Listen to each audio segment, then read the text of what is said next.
subscribe to my channel. And also press this bell icon.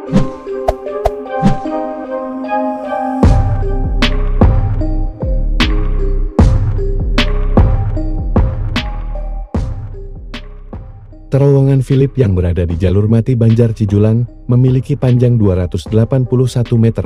Tadinya fasilitas ini menjadi salah satu akses kereta api. Lokasinya berada di Desa Binangun, tepatnya searah dengan petak Stasiun Banjar dan Stasiun Kecil Batu Lawang.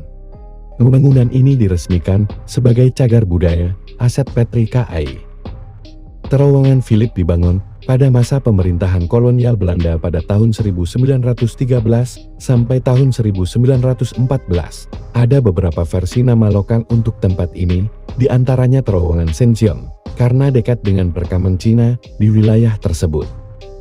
Jejak peninggalan jalur kereta api KA Banjar Cijulang saat ini hanya menyisakan jembatan dan terowongan. Itu pun relnya sudah hilang, namun catatan sejarah pembangunan jalur KA sepanjang 82,16 km itu masih menyimpan daya tarik, terutama pembangunan jembatan dan terowongan. Itulah sebabnya pemerintah menetapkan jembatan dan terowongan itu sebagai cagar budaya yang dilindungi hukum. Diketahui pemerintah Belanda menghabiskan anggaran 9.583.421 gulden, padahal sebelumnya direncanakan 5.064 gulden. Anggaran menjadi mahal karena banyak membangun jembatan dan terowongan.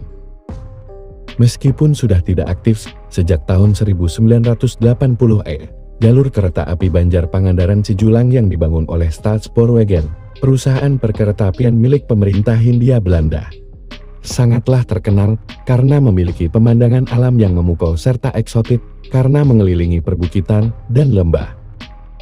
Pada saat pengerjaan jembatan, Belanda menggunakan teknologi konstruksi paling mutakhir di zamannya, bahkan sampai mendatangkan alat khusus dari Jerman. Mereka mendatangkan derek khusus dari Jerman untuk merangkai jembatan, sementara bintangan bajanya pun didatangkan langsung dari Belanda. Melalui Cilacap melintasi penyeberangan Kali Pucang. Penggalian terowongan dilakukan manual dengan peralatan sederhana, tidak menggunakan bahan peledak atau bor raksasa. Untuk menggali terowongan ini banyak warga lokal dan warga Cilacap yang dipekerjakan melubangi 3 gunung itu, termasuk terowongan Wilhelmina yang panjangnya 1.116 meter. Butuh waktu sekitar 3 tahun menurut sumber lokal. Setelah beres membuat terowongan itu, dihelat pesta dengan pertunjukan ronggeng gunung. Paling unik adalah terowongan Philip yang pada bagian atasnya terdapat tahun pembuatan pada tahun 1914. Hanya saja, saat ini tulisannya tertutup semak. Keunikan tersebut, yakni salah satu sisinya di wilayah Batu Lawang, agak minikung. Hal itu tampak nyata ketika melihat dari ujung terowong dari arah Desa Binangun, cahaya yang terlihat mengecil. Lokasi terowongan Philip yang berada di sekitar kebun karet, agak terpencil, sekitar 4 km dari Stasiun Banjar. Tidak ada akses khusus menuju terowongan yang letaknya jauh dari permukiman warga. Hanya jalan setapak yang lebarnya tidak lebih dari 1 meter. Pada masa kejayaannya, keberadaan jalur rel kereta api Banjar Pangandaran Cijulang merupakan salah satu uratnya di perekonomian masyarakat. Banyak warga memanfaatkan kereta api untuk mengangkut hasil bumi dan keperluan lain, bahkan hingga tahun 1960. Kereta jadi pilihan utama, karena angkutan umum sangat minim.